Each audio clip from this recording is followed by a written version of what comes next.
அன்பர்களே, நண்பர்களே, உங்கள் பாலுவின் இனிய காலை வணக்கம். இன்று செப்டம்பர் 6ஆம் தேதி, அதாவது ஆவணி மாதம் 21ஆம் தேதி வெள்ளிக்கிழமை.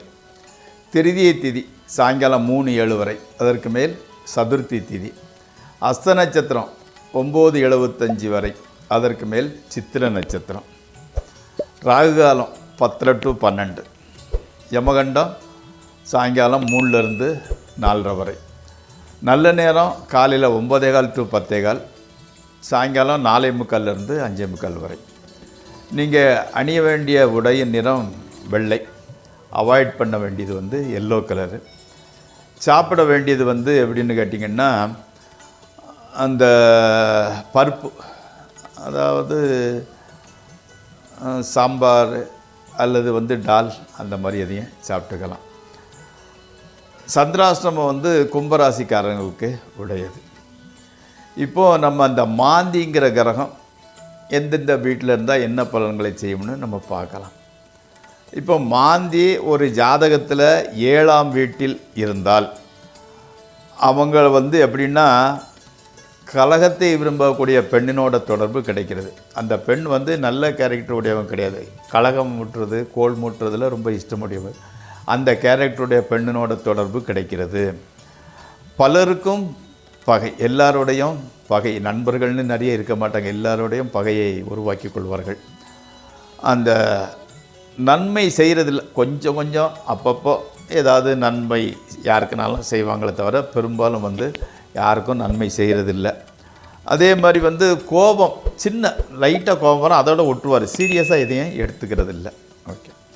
அடுத்து 8ஆம் வீடு. 8ஆம் வீட்டில் மாந்தி இருந்தால் கண்ணும் முகமும் கொஞ்சம் விகாரமாக இருக்கும், கொஞ்சம் குள்ளமாக இருப்பார். அடுத்து 9ஆம் வீட்டில் மாந்தி இருந்தால் அவர் ரொம்ப ஆச்சாரியன், அதாவது ரொம்ப பக்தி ஆச்சாரியமாக, அதாவது ஆச்சாரம்னு சொல்கிறாங்க இல்லையா, ஒரு சிஸ்டமேட்டிக்காக பூஜை புனஸ்காரம், அது குளித்த பிறகு தான் அதை பண்ணணும். வீட்டுக்குள்ளே வரும்போது காலை கழுவிட்டு தான் வரணும்னு கொஞ்சம் இதை நடைமுறைப்படுத்துபவர்.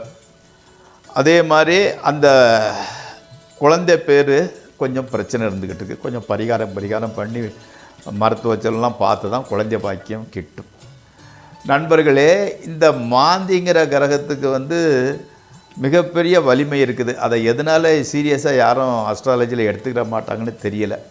அதுக்கு நான் ஆல்ரெடி சொல்லியிருக்கேன், அதுக்கு பரிகாரமே கிடையாது. ஈவன் ஆஞ்சநேயராக இருந்தால் கூட அவர் மாந்தியினோட விஷயத்தில் அவர் வர்றதில்லை.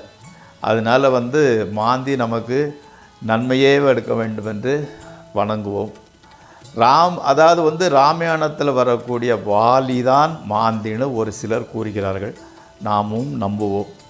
அப்போது நம்ம என்னென்னா, அந்த வாலி ராமரை வணங்கினா ராமருக்கு ஒரு குற்ற உணர்ச்சி, ஐயோ நம்ம பின்னால் நின்று கொண்டுட்டோமா அப்படிங்கிற குற்ற உணர்ச்சி ராமபிரானுக்கு இருப்பதனால் வாலியோட விஷயத்தில் அவர் குறுக்க வர்றதில்லை. அதனால் நம்ம மேக்சிமம் நம்ம மாந்தி நம்மளுக்கு கெடுதல் பண்ணாமல் இருக்கட்டும்னு நம்மளை நாமே வேண்டிக்கிட வேண்டியதுதான். மனசில் ஒரு ஆறுதல் கூறிக்கொள்ள வேண்டியது தான். நண்பர்களே, இப்பொழுது ராசி பலன் நிகழ்ச்சிக்குள் செல்வோம். இந்த நிகழ்ச்சி உங்களுக்கு பயனுடையதாக இருக்குமாயின் சப்ஸ்கிரைப் செய்யவும், நண்பர்களுடன் பகிர்ந்து கொள்ளவும். வாருங்கள், நிகழ்ச்சிக்குள் செல்வோம்.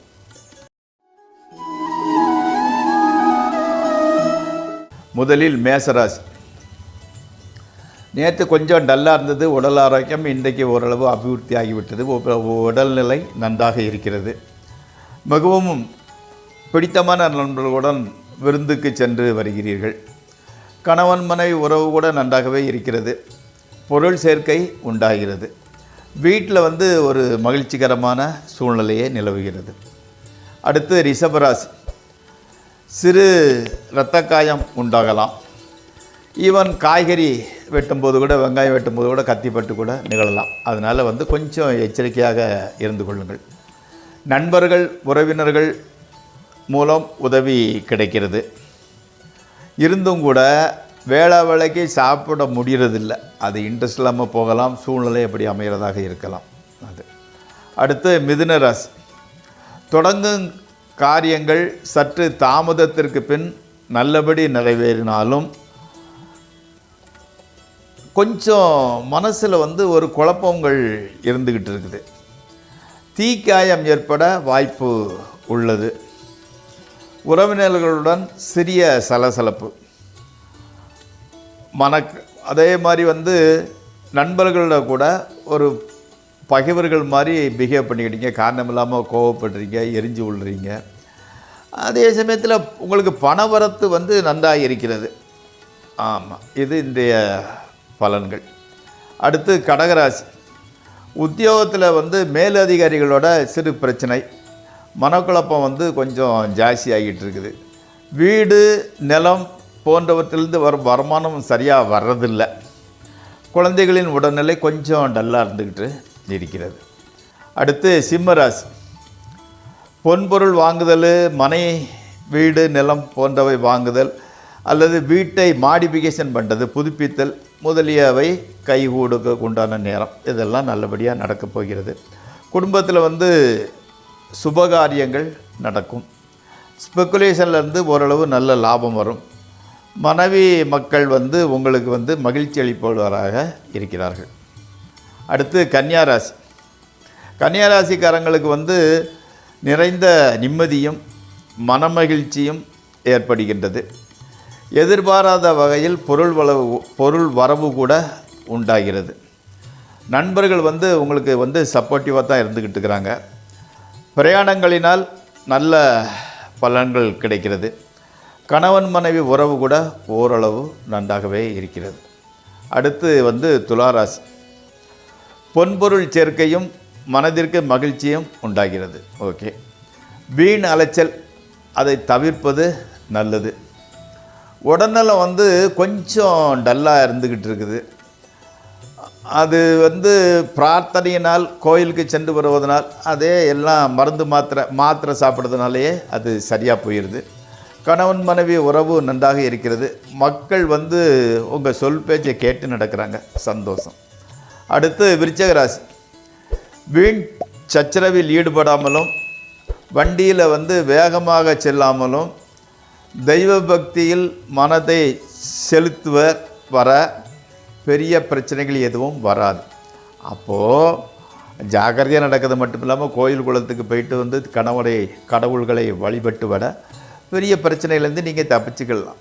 ஆமாம், நண்பர்கள் கூட விரோதிகளாக மாறும் காலகட்டம் இது. மனைவி மக்கள் மட்டும் அன்பும் ஆதரவும் காட்டுகின்றனர், அது போதும் உங்களுக்கு. அடுத்து தனுசு ராசி. வயிற்றுக்கோளாறு, வயிறு சம்பந்தப்பட்ட சின்ன பிரச்சனைகள் உண்டாகிறது. கண் சம்பந்தப்பட்ட வியாதிகள் கூட தொல்லை கொடுக்கின்றது. பொருள் செலவு, கஷ்டப்பட்டு சின்சியராக வேலை பார்த்தா கூட மேலதிகாரிகிட்ட கெட்ட பேர் எடுக்கிறது. இது என்னென்னா உங்களுக்கு ரொம்ப டென்ஷனை கொடுக்கிறது. கணவன் மனைவி ஒருத்தருக்கு ஒருத்தர் அடிச்சுக்கிடாத குறை தான், அடிக்கடி ஆர்கியூமெண்ட் பண்ணிக்கிட்டு இருக்கிறீங்க. எந்த டென்ஷனையும் வீட்டில் காட்ட வேண்டாம். அடுத்து மகர ராசி. உடலில் இருந்த பிரச்சனைகள் நீங்கி ஆரோக்கியமாக இருக்கிறீர்கள். பொருள் சேர்க்கை உண்டாகிறது.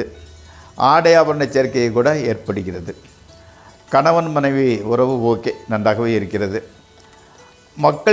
மனைவி மக்களின் துணை உங்களுக்கு மனோதைரியத்தை கொடுக்கிறது.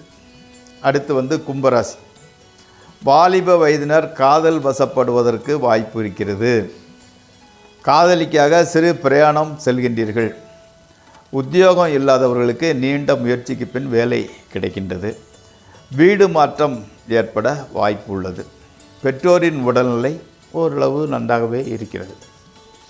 அடுத்து மீனராசி. வேண்டாத பிரயாணங்களை தவிர்க்கவும். வேலையில் அவ்வளவா இன்வால்மெண்ட் இல்லை. மனைவியை டாக்டரிடம் அழைத்து சென்று காட்ட வேண்டி செக்கப் பண்ண வேண்டி இருக்கிறது. வயிறு சம்பந்தப்பட்ட பிரச்சனை வர்றதுக்கு வாய்ப்பு இருக்கிறது. ஆமாம், ஹார்ட் ஐட்டங்களை சாப்பிடுவதை தவிர்க்கவும். சாயங்காலம் கோயிலுக்கு சென்று வழிபட்டு பாருங்கள், எல்லாம் சரியாகிவிடும். நண்பர்களே, இந்த ராசிபலன் நிகழ்ச்சி இத்துடன் முடிவடைகிறது. நாளை மீண்டும் சந்திப்போம். உங்கள் பாலு.